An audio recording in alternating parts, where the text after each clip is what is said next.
ብዙዎችን በራስ መተማመን የሚያሳጣ ከሰው ጋር እንኳን ለማውራት ሰውን ቀና ብሎ ለማየት የሚያስመኝ ነገር ነው። እሱን እንመለከት። ሰላም ጤና ይስጥልኝ ውድ የቻናሌ ቤተሰቦች፣ እንኳን ወደ ቻናሌ በሰላም መጣችሁ። ዛሬ ሁላችሁም ሴቶች ሆነን ወንዶች በጣም የሚያስጨንቃችሁና የፊታችን ውበት ሙሉ ለሙሉ የሚቀንሰው ነገሮችን አንዱን እንነጋገራለን። እሱም የከንፈር መጥቆር።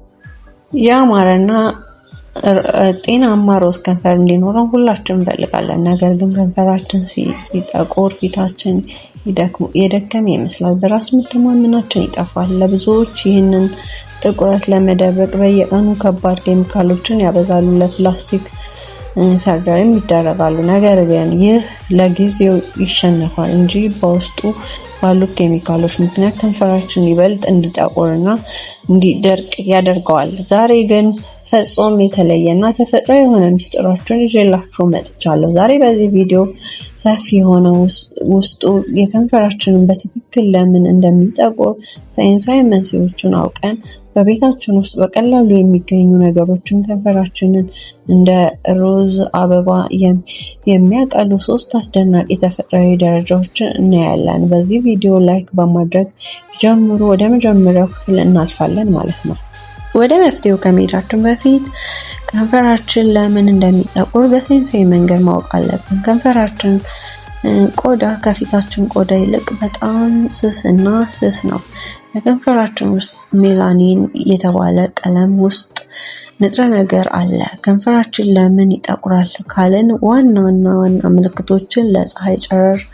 አንደኛ፣ ለፀሐይ ጨረር መጋለጥ። የፀሐይ ከንፈራችን ላይ ሜላኒን በብዛት እንዲመርጥ ስለሚያደርግ ያጠቁረዋል ማለት ነው። ሁለተኛ፣ የከንፈር በምላስ መላስ።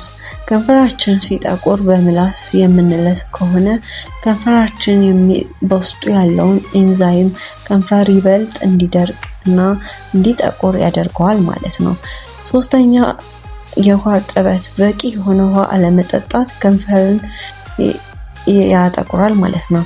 አራተኛ፣ ጥራት የሌላቸው ሊፕስቲኮችን፣ ርካሽና ኬሚካል የበዛባቸውን የከንፈር ቀለሞች የቆዳ ይጠቀሙ። አሁን እነዚህን ችግር ሙሉ ለሙሉ የሚያስወግዱ 3 ደረጃዎችን እናያለን ማለት ነው።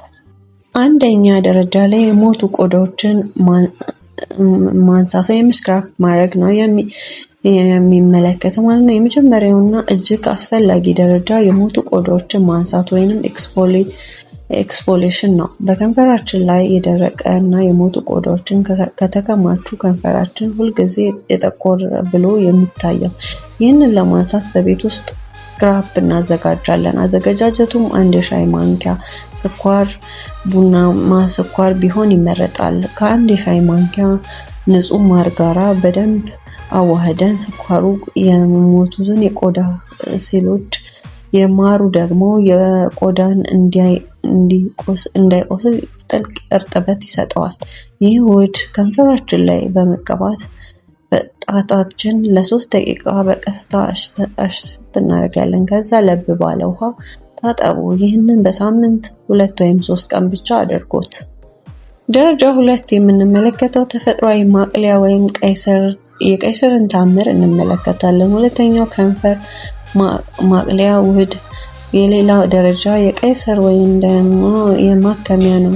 ቀይ ስር በውስጡ ባለ ቤቲን የተባለ ተፈጥሯዊ ቀለም ስላለው የከንፈርን ጥቁረት በማርገፍ ወዲያውኑ ሮዝ ማድረግ ከፍተኛ አቅም አለው። አጠቃቀሙም ቀይ ስሩን በሚገባ ፈጭተን ንጹህ ጭማቂ ውስጥ አውጥተን ከዚያ ጥቂት ጠብ ኮኮናት ወይም ቫዝሊን ቀላቅለን ማታ ከመተኛታችን በፊት ከንፈራችን በደረጃ 1 ካጸዳን በኋላ ይህንን የቀይ ስር ጭማቂ በጥጥ በከንፈራችን ተቀቡ። ሌሊቱን ሙሉ ከንፈራችን ላይ ይቆይ። ጠዋት ስትነሱ ከንፈራችሁን በተፈጥሯዊ ቀላል ብሎ እና አምሮ ታገኙታላችሁ ማለት ነው። ደረጃ 3 እንመለከታለን። የሎሚና የማር ውህድ ማለት ነው። ሶስተኛው ድንቅ መፍትሄ ሎሚና የማር ውህድ ነው። ሎሚ በተፈጥሯዊ ሲትሪክ አሲድ ስላለው የቆዳችንን ማንጣት ወይም ናቹራል ብሊቺንግ ኤጀንት ከፍተኛ ችሎታ አለው። በፀሐይና በኬሚካል የጠቆሩ ከንፈሮችን በፍጥነት ያቀላል። አጠቃቀሙም እኩል መጠን ያለው የሎሚ ጭማቂና ማር ያዋህዱ። ማታ ወይንም ደግሞ በቀን ውስጥ ከንፈራችሁ ላይ ቀቡት።